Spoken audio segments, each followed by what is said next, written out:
Good evening and hello world. I'm Maya Sundermeyer and I would like to welcome you to the latest episode of my blog series. So far I have been able to share my own experiences with you guys on what it's like for me to live with Asperger's syndrome.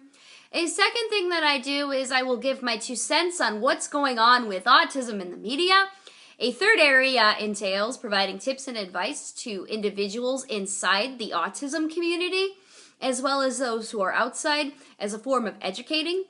And finally, I will cover topics that I'm passionate about that are not autism related. And before I dive into this evening's topic, what I'm going to do is mention 2 things. So first and foremost, this is Autism Awareness Month, and it means that most people put blue light bulbs in their house and all sorts of other things, but rather than lighting it up blue, what I am doing instead is posting a series of vlogs right here on YouTube, and I am posting more than usual, as well as drumming up some more viewers. So welcome, and please be sure to subscribe to my channel. And a second thing that I would like to mention is that I have started a series of written blogs through WordPress.com. And you can find those under Hello World with Maya Sundermeyer as well. So please be sure to look those up. And finally, before I dive into the topic, I'm going to add one more thing. As you guys know, I've been doing a lot of cross-promoting with all kinds of great autism resources. Well, I realized something.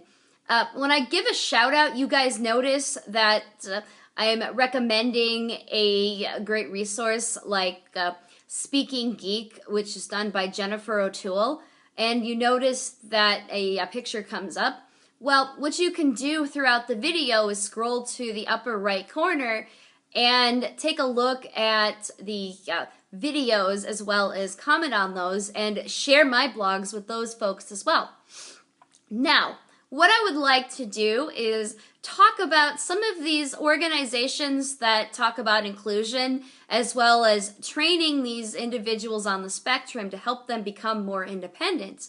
And I would also like to give my 2 cents on the matter, as well as give some tips and advice out there to you organizations and to your parents and your children as well. So first and foremost, we have lots of vocational programs, and there are lots of wonderful organizations that are coming out called IPSE, and that is an acronym for Inclusive Post-Secondary Education.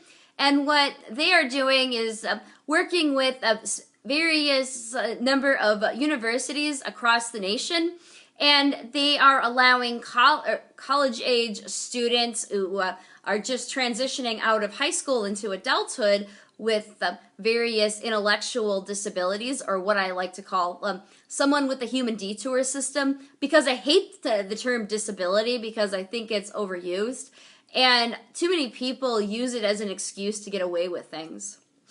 Now, anyway, what they do is they provide career training and they place them into jobs. They teach them independent living skills. They get them ready for the college setting in case they want to go back one day once they complete the program, as well as get them out into the community and help them find a permanent job afterwards. But there is a problem to a lot of these organizations. What they're doing is they are helping these kids and adults while they are on site, but unfortunately they don't seem too interested in following up with these kids when they graduate. Rather, these kids are going home and they're going back to square one, or they're not even giving them any recommendations in agencies and individuals that they can contact on their own who are there networked with in their area. And they're just, again, they're going back to square one. Now, I ended up meeting a few individuals earlier today, and they were in one of the IPSE programs, and it just seems that they left them to do things on their own without making much recommendations or networks to where they could go and how they should do things. In addition, it doesn't seem like they've been following up with them. And a few of them got some referrals to go to a major park that fascinated them. And unfortunately, this organization let them fall flat on their face.